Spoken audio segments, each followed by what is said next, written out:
جب تک جیوں میں آقا کوئی غم نہ پاس آئے، کوئی غم نہ پاس آئے۔ سرکار سید الشہداء امام علی مقام امام حسین اعظم رضی اللہ تعالیٰ عنہ کی بارگاہ میں خراج عقیدت پیش کرنا، در حقیقت ہم ان کا مقام اور ان کا بلند مرتبہ بیان کر کے اپنی تعریف کر لیتے ہیں، اس لیے کہ جو ان کی تعریف کرتا ہے اللہ اس کا مرتبہ بلند کر دیتا ہے۔ ایک بات یاد رکھیں، ہم حسینی ہیں اور حسین اعظم امن کا پیغام دینے والوں کو کہتے ہیں۔ سید الشہداء امام علی مقام امام حسین رضی اللہ تعالیٰ عنہ ظلم کے خلاف ہی تو کھڑے تھے، اور انہوں نے اپنی پوری زندگی میں یہ ثابت کر دکھایا ہے، موت و حیات صرف اس دنیا سے مر جانے اور کٹ جانے کا نام نہیں ہے۔ جو رسول پاک صلی اللہ علیہ وسلم کی محبت میں مر جاتا ہے اللہ اسے ہمیشہ زندہ رکھتا ہے۔ آج صرف دو چند نصیحتیں آپ کے سامنے رکھتا ہوں کہ بہت سارے لوگ امام حسین کا غم مناتے ہیں کہ ان کی شہادت ہو گئی کربلا میں، ان کے بچے شہید ہو گئے اور ان کا پورا خاندان جس آزمائش میں مبتلا تھا، یہ سب بیان کرنے کے بعد روتے ہیں، دھوتے ہیں، سب کچھ غم فطری بات ہے، جو بھی سنے گا اس کو غم ہوتا ہے۔ لیکن میں یہ پوچھنا چاہتا ہوں، اگر صحیح معنوں میں امام حسین کا غم ہی ہے آپ، اور صحیح معنوں میں ان سے محبت کی وجہ سے غم کرتے ہو، کربلا کے واقعات سننے کے بعد آنکھوں میں آنسو آ جاتے ہیں، تو کبھی اپنے چہرے پر نظر ڈال کر کے بھی دیکھ لینا، کیا یہ حسینی چہرہ ہے یا نہیں ہے؟ غم حسین کا تو ہے، چہرہ حسین کا کیوں نہیں ہے؟ بڑی بات ہے میرے عزیزوں، تمہارے کہنے میں اور کرنے میں فرق نہیں ہونا چاہیے۔ جس چیز کی محبت کا دعویٰ کر رہے ہو وہ حسین اعظم رسول اللہ کی شریعت اور رسول اللہ کی سنت بچانے کے لیے اپنے بچوں کا خون بھی قربان کر دیا، اور آج ہمارے بچے، ہمارے نوجوان دن بھر نہ جانے کون سے عیش میں مبتلا رہتے ہیں، نشہ کی زندگی، تاش کے پتوں میں، شراب کی بوتلوں میں۔ کیا یہ جوانی آپ کو اس لیے دی گئی ہے؟ حسین اعظم کا ذکر سننے والا کبھی ایسا نہیں کر سکتا کہ اس کی نشے سے دوستی ہو، کبھی نہیں ہو سکتا۔ کبھی یاد کرو کہ 3 دن کے بھوکے اور پیاسے صبر کے اس پہاڑ کو۔ ایک بات میں آپ کو بتا دوں، ہمارے بچے کی انگلی میں بھی اگر چوٹ آ جائے نا تو بے قراری بڑھ جاتی ہے۔ میں نے دیکھا ہے، میرا 1 سال کا بیٹا دروازے میں انگلی اس کی پھنس گئی تھی، انگلی کٹ گئی تھی، تو لے کر دوڑے ڈاکٹر کے پاس۔ ڈاکٹر جب سوئی سے ٹاکے لگا رہا تھا، بچہ چیخ مار رہا تھا، چلا رہا تھا، اور سچ بتاؤں مضبوط دل ہونے کے باوجود بھی ہمارے پیر کانپ رہے تھے۔ بار بار یہ دل کر رہا تھا کہ بچے کو تھام لوں۔ ڈاکٹر اور نرس ہمیں آنے سے منع کر رہے تھے، آپ دور کھڑے رہیے، علاج کر رہے ہیں۔ انگلی کے ٹاکے دیکھا نہیں جاتے ہم سے اپنے بچے کے۔ وہ امام حسین 6 مہینے کے بچے کو لے کر جب یزیدیوں کے سامنے آئے، صرف پانی کے ایک قطرے کے لیے، اور ان یزیدیوں نے دور سے تیر چلا کر امام حسین کے بچے کو شہید کر دیا۔ گلے میں تیر چلا اور خون کا فوارہ نکل کر امام حسین کے چہرے پر لگا۔ جانتے ہو میرے عزیزو، اپنے ہاتھوں میں اس بچے کو لے کر کیا انہوں نے رونا دھونا کیا؟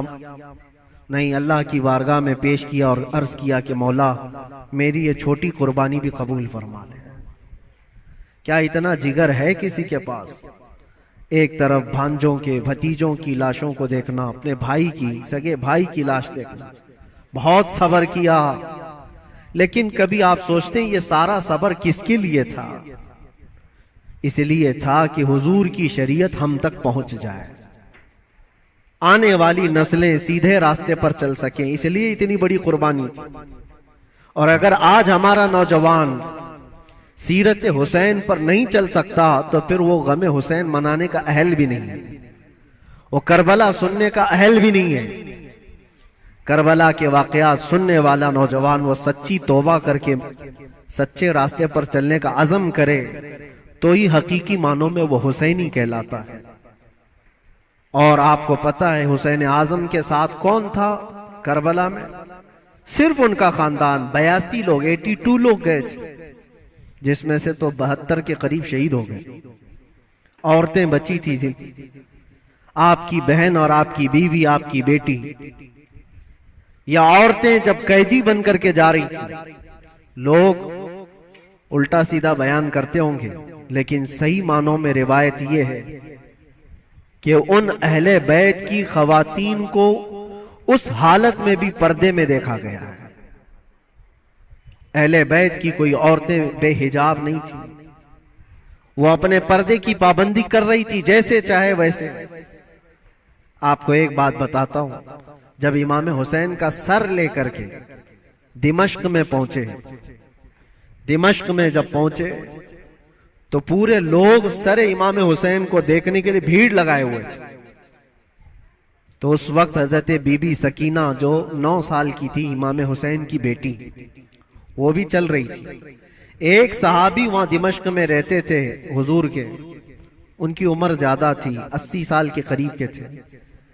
انہوں نے پہچان لیا امام حسین کی بیٹی کو دیکھ کر کے، وہ قریب آئے، کہا بیٹا افسوس ہے کہ رسول اللہ کے اس نواسے کو شہید کر دیا گیا، ہم کچھ نہیں کر سکے، بتاؤ کوئی حاجت ہے تو میں تمہاری حاجت پوری کروں۔ ایسے وقت میں ایک گھر جس کے گھر سے سب کچھ لٹ گیا ہو، کھانے پینے کو بھی نہ ہو اور قیدی بنا کر لے جایا جا رہا ہو، اس وقت ننھی سی بچی نے کیا کہا جانتے ہیں آپ؟ کہا اے میرے نانا کے صحابی، یہ جو میرے باپ کا سر نیزے پر ڈال کر لے جا رہے، اس کو تھوڑا آگے کر دیجئے، یہ جلوس میں آگے کر دیجئے۔ کہا کیوں ایسا کہہ رہے ہو؟ کہا اس لیے کہ اس سر کو دیکھنے کے لیے بھیڑ جمع ہو رہی ہے، اور وہ سر دیکھتے دیکھتے لوگ ہماری عزتوں کو بھی دیکھ رہے ہیں، ہماری طرف بھی دیکھ رہے ہیں، ہماری بے پردگی نہ ہونے پائے، جو سر دیکھنا چاہتے وہ سر دیکھیں، ہم تو کم سے کم محفوظ رہیں۔ اس عالم میں بھی اپنے پردے کی حفاظت کرنے والی اہل بیت کی وہ چھوٹی سی بچی پر قربان جاؤ۔ آج ہماری بھی عورتیں ہیں، عورتوں کو اس کربلا کے واقعے سے یہ سیکھنا چاہیے کہ جتنے عیش پرستی میں دنیا تمہیں آج باہر دعوت دے کر بلا رہی ہے، میری بہنوں یہ حقیقی زندگی نہیں، اسلامی زندگی یہ ہے کہ رسول اللہ صلی اللہ علیہ وسلم کے اہل بیت سے جڑے ہوئے ہر خاتون نے ایسی زندگی گزاری ہے کہ کسی اجنبی نے زندگی بھر ان کے کسی چیز کو دیکھا نہیں ہے۔ اللہ کرے کہ ہمیں وہ زندگیاں نصیب ہوں۔ بس میرا یہ پیغام ہے کہ حسین اعظم کو سننے کے لیے صرف رونا دھونا ضروری نہیں، بلکہ حسین اعظم کو سننے والے کو یہ عزم اور حوصلہ رکھنا چاہیے کہ میں اپنی خواہشات کو مار کر کے اللہ کی رضا کے لیے جیوں گا، اللہ کی رضا کے لیے جیوں گا۔ جو بری عادتیں زندگی میں آتی ہیں اس کو ترک کرنا یہ بھی ایک بہت بڑا عزم ہے، ایک بہت بڑا حوصلہ ہے۔ نوجوانوں سے میں گزارش کروں گا، آج پوری دنیا تمہاری طرف دیکھ رہی ہے، آج جانتے ہیں ہماری قوم کو کیا کیا الزامات ہیں کہ نشہ تمہارے ہاں بکتا ہے، نشہ تم کرتے ہو، جھوٹ تم بولتے ہو، چوریاں تمہارے محلے میں ہو رہی ہیں، بہت ساری آوارگیاں، یہ سب باتیں کیوں آئی تمہارے اندر؟ رسول اللہ صلی اللہ تعالی علیہ وسلم کے خاندان سے محبت کرنے والے، اہل بیت سے محبت کرنے والے اپنے معاشرے میں ایسے تو نہیں رہ سکتے۔